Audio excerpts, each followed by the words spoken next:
မင်္ဂလာပါကျွန်တော်တို့ Chrismoon ပါကျွန်တော်ဒီနေ့ပြောပြမယ့်အကြောင်းအရာတွေကကြတော့ကျွန်တော်ဒီလက်ဆောင်ရထားတဲ့အင်ကြီးလေးတွေအကြောင်းကိုဒါပြပြပေးသွားမယ်အင်ကြီးလေးတွေကကျွန်တော်ဘယ်တော့လက်ဆောင်ရပြီးတော့ကျွန်တော်ဝစ်ကြည့်တော့အရင်အဆင်ပြေလို့ဆိုပြီးထပ်လဲမှားတာဒီထပ်မှားတာတဲ့အင်ကြီးလေးတွေကကောင်းလို့ပေါ့လေကောင်းတော့အကြည့်တော့ပြန်ပြီးတော့ share လုပ်ပေးသွားမယ်ဘာအင်ကြီးလေးလဲဆိုလို့ရှိရင်ကျွန်တော်ပြမယ်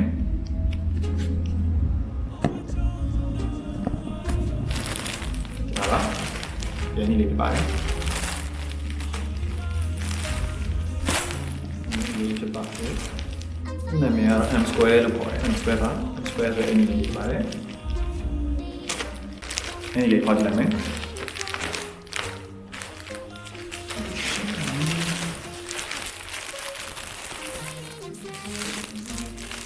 ိုလေးပါနော်ဒီမှာလာပြီဒီရောကြည့်ရတော့မြန်မာဆန်တဲ့ဘက်ကိုလည်းနည်းသွားတယ်မြန်မာဆန်တဲ့ဘက်ကိုလည်းသွားတယ်လေကတော့ stick ပေါ့ stick column ပုံစံလေးပေါ့ stick column ပုံစံလေးဒီမှာသူကဒီ brand name ပါညာပါတယ် M square ဆိုပြီးတော့ဟုတ်တယ်ပါတယ်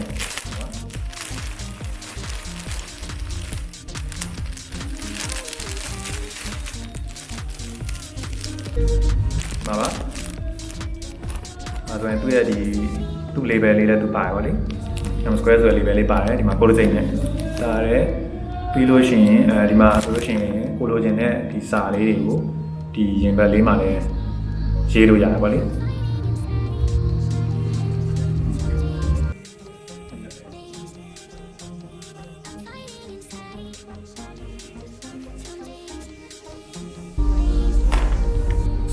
အသားလေးကိုကန်ကြည့်ရတယ်တော့ကောင်းတယ်ဆိုဟုတ်ပါဒါလေးကတော့လက်ရှိလေးပေါ့လက်ရှိလေး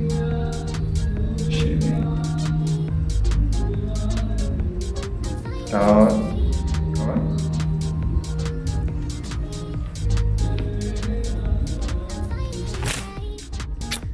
သူကပြတော့ဒီအင်ဂျီလေးတွေကအင်္ဂလိပ်ခြေသားစစ်ကိုသုံးထားတယ်ပြောတယ် local brand မှာအသားအကန်ကြည့်ရနေတော်တော်ကောင်းတာတော်တော်ကောင်းတယ်တော်လေးကိုကောင်းတယ်တော်လေးကိုမိုက်တယ်တော့ကန်ကြည့်ရတော်တော်လေးကိုမိုက်တယ်ဟုတ်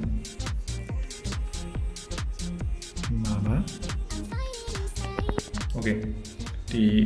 အင်ကြီးလေးကိုကျွန်တော်ဘယ်လို outfit နဲ့လိုက်လဲဆိုတာဆက်ပြီးတော့ဝတ်ကြည့်မှာဖြစ်ပါတယ်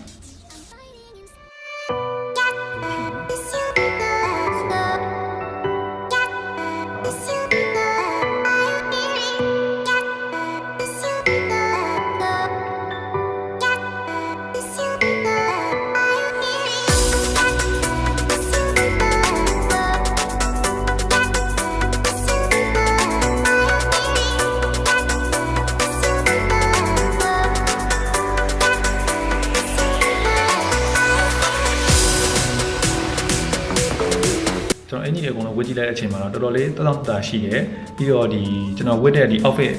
တော်တော်များများနဲ့ like ဗျာဒီဘောင်းမီအတူနဲ့ဝတ်အရှိန်နဲ့ဝတ်ဒီညီမဆန်းဆန်းနဲ့ဝတ်တော်တော်လေးတော့ကြည့်ကောင်းတယ်မှာပါတယ်ပြီးတော့ခြေသားစစ်ကိုတုံးထားလာမသိဘူးတော်တော်လေးလည်းအေးတယ်ဒီအင်ဂျီလေးကိုကျွန်တော်အဲ့ပေကိုစုံစမ်းကြည့်တော့သူက size စုံရတယ်လို့လည်းပြောတယ်အင်ဂျီလေးမှားခြင်းတယ်ဆိုလို့ရှိရင်တော့ဒီပေမှာမှားလို့ရတယ် M square ပေါ့လေ M square ဆိုတဲ့ဒီပေမှာမှားလို့ရပါတယ်ဗီဒီယိုဆုံးဖြတ်ကြည့်ပြီးတော့အားလုံးကျေးဇူးတင်ပါတယ်ကျွန်တော်တို့ Chrismoon